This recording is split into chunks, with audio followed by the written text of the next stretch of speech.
श्रीमद्भागवत द्वितीय स्कंध चतुर्थ अध्याय। गोविंद गोविंद गोविंद पदु गलुछि मकरंद से मकरंद पान करी हेले तरिले ब्रज नारी से ब्रज नारीଙ୍କ पୟରେ मन मोर हु निरंतरे मन मो निरंतरे रहु हा कृष्ण बोली जीव जाऊ हा कृष्ण बोली जाऊ जीव मोते उधर वासुदेव मोते उधर वासुदेव मते उधर वासुदेव। श्री सुतवाच हेमंते सुख वाक्य शुणी आत्मार तत्व मने गुणी कृष्ण विषये दृढ़ मन कल्पिला उत्तरानंदन आत्मा कलत्र सुत गृहे पशुद्रवण बंधु स्नेहे राजसंपद जेते आस हृदु छाड़िला स्नेह पास तुमे जा पचारिल मोते ए कथा राजा दृढ़ चिते कृष्णଙ୍କ भाव जानिबारे श्रद्धा बढ़िला निर्विकारे आत्मा कल्याण मनेश्वरी देव वचन अनुसरी कृष्ण विषये दृढ़ चित निश्चय करी परीक्षित। राजवाच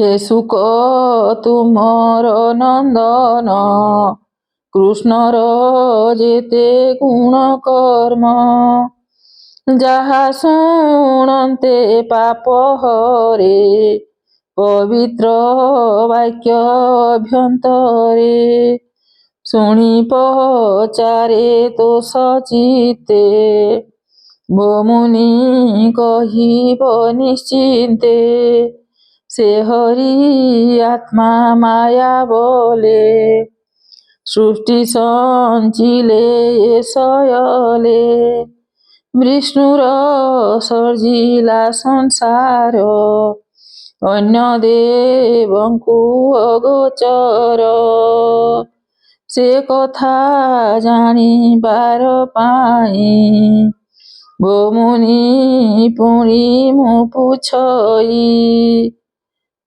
से बहु शक्ति मंत्र हरे जे काले जेवा शक्ति धरे जे मन्ते ब्रह्मा विष्णु हर क्रीडन करे दाम्बोदर विविध रूप ए जगते जे मन्ते करे क्रीडा अर्थे अद्भुत कर्म ए ताहार के करी पारिब गोचर केमन्ते प्रकृतिर गुणे सृष्टि संचरे पुणे पुणे सर्व संचारे एक बारे किबा पृथक व्यवहारे ଏକ ଅନେକର ଧରେ ଅଶେଷ ଜନ୍ମ କର୍ମ କରେ।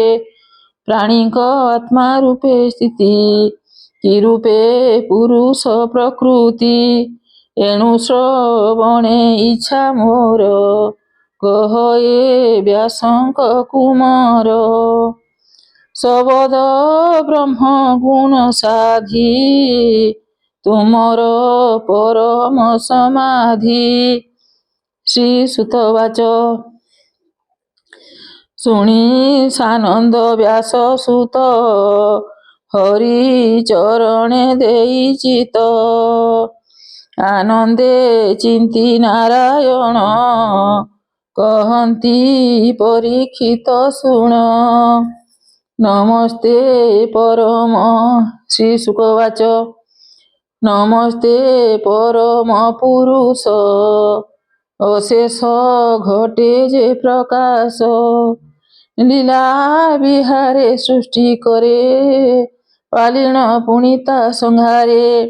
ହେଲେ ତିନି ଶକ୍ତି ଧରେ ଜନ୍ତୁର ଅନ୍ତରେ ବିହରେ। ନମସ୍ତେ ଜଗତ ଜୀବନ ସାଧୁଙ୍କ ବୃଜିନ ଦହନ। ଅଖିଳ ଜନ୍ତୁ ରୂପ ତୋର ସମ୍ଭବ ବ୍ୟବହାର। ପରମହଂସଙ୍କ ଆଶ୍ରମେ ଯେ ଅବସ୍ଥିତ ପ୍ରାଣୀମାନେ। ନମୋ ସାତ୍ବିକ ଗୁଣ ବର ତୁ ଯୋଗୀ ଜନେ ଅଗୋଚର। ସମେ ପ୍ରକାଶୁ ସର୍ବପୁରେ ଜନ୍ତୁଙ୍କ ବାହ୍ୟ ଅଭ୍ୟନ୍ତରେ। ନମସ୍ତେ ପରମ କାରଣ ଯେ ନିତ୍ୟ ସୁଧା ବରଷଣ। ଯା ନାମ ଶ୍ରବଣ କୀର୍ତ୍ତନ ଯା ରୂପ ଦେଖିଣ ନୟନ। ନ ମିଲେ ଯାହାର ଚରଣେ ସ୍ୱକର୍ମ ଫଳ ସମର୍ପଣେ। ଜନ୍ତୁଙ୍କ କଲଙ୍କ ନାଶଇ ଶ୍ରବଣ ମଙ୍ଗଳ ବୋଲାଇ। ପଣ୍ଡିତ ଜନେ ଯାର ପଦେ ସେବା ସମ୍ପାଦି ଅପ୍ରମାଦେ। ଆତ୍ମାର କଳ୍ପ ସନାସନ୍ତି ଜନ୍ମ ମରଣେ ନ ଡରନ୍ତି। ଆତ୍ମାର ଶ୍ରମ କରି ଶାନ୍ତି ଅନ୍ତେ ଲଭଇ ବ୍ରହ୍ମଗତି। ଯେ ପ୍ରାଣୀ ତପଦାନ କରେ ଯଶ ସମ୍ପାଦି ଏ ସଂସାରେ। ସୁବୁଦ୍ଧି ପଣେ ମନ୍ତ୍ର ସାଧି ମଙ୍ଗଳ କର୍ମକୁ ଆରାଧି। ଏଣୁ ଅର୍ଜିତ ଯେତେ ଫଳ ତୋତେ ନ ସମର୍ପି ନିଷ୍ଫଳ। ସୁଭଦ ଶ୍ରବା ନାମ ଯାର ତାହାଙ୍କୁ ମୋର ନମସ୍କାର। କିରାତ ଗଣ ଆଦି ଯେତେ ପୁଲିନ୍ଦ ଚଣ୍ଡାଳ ସಮೇତେ। ଆଭିର କଙ୍କ ଯେ ଯବନ ଏ ଆଦି ଯେତେ ଅନ୍ତ୍ୟଜନ। ଦୁଷ୍କର କର୍ମ ଯେ କରନ୍ତି ଯା ପାଦ ଆଶ୍ରିତେ ତରନ୍ତି। ଯେ ହରି ଜଗତ ଜୀବନ ଆତ୍ମଜ୍ଞାନୀର ଆତ୍ମଧନ। ଏ ତିନି ବେଦ ଯାର ଦେହ ଧର୍ମମୟ ସେ ତପେ ଦେହ।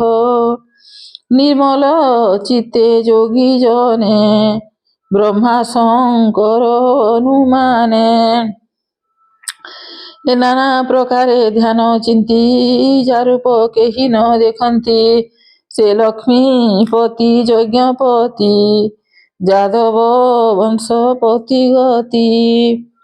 ଯାହାର ଅନ୍ତ ମଧ୍ୟେ ସ୍ଥିତି ଯାଦବ ଗଣ ଯାହା ଚିନ୍ତି। ଯାର ଚରଣ ଧ୍ୟାନ ବଲେ ନିଶ୍ଚଳ ସୁନିଷ୍ଠୁର ଜଲେ। ବୁଦ୍ଧି କି ପ୍ରକ୍ଷାଳନ କରି ଯାହା ଚିନ୍ତନ୍ତି ବ୍ରହ୍ମଚାରୀ। ସତ୍ୟ ବଚନେ ମୁନି ଯୁଥେ ସେବନ୍ତି ଯାର ପାଦ ଗତେ।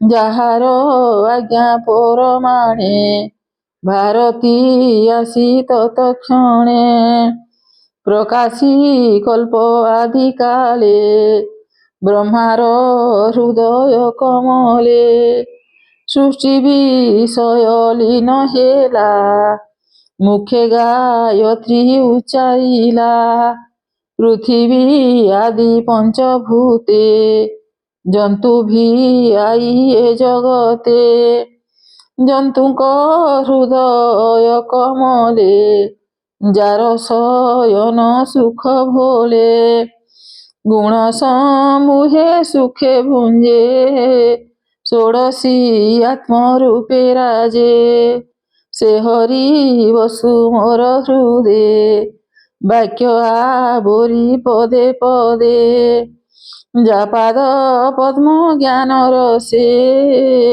ମୁନିଏ ପୂଜନ୍ତି ହରଷେ ଯେ ହରି କଥା ପୂର୍ବ କାଳେ ନାରଦ ଋଷି ମୁନି ମେଳେ ବ୍ରହ୍ମାଙ୍କୁ ପଚାରିଲେ ଯେତେ ପ୍ରସଙ୍ଗେ କହିବି ମୁଁ କେତେ କହଇ ଦାସ ଜଗନ୍ନାଥ ଦ୍ୱିତୀୟ ସ୍କନ୍ଧେ ଭାଗବତ ଏ ବାଣୀ ଶୁଣି ସୁଖ ଭୋଲେ ପ୍ରାଣୀ ନିସ୍ତରେ ଭବ ଜଳେ ଇତି ଶ୍ରୀମଦ୍ଭାଗବତେ ମହାପୁରାଣେ ପାରମହଂସ୍ୟାଂ ସଂହିତାୟାଂ 82 ଦ୍ୱିତୀୟ ସ୍କନ୍ଧେ ସୁଖ ପରୀକ୍ଷିତ ସମ୍ବାଦେ ଭକ୍ତି ଯୋଗ ପ୍ରାଧାନ୍ୟ ବର୍ଣ୍ଣନେ ନାମ ଚତୁର୍ଦଶୋऽଧ୍ୟାୟ।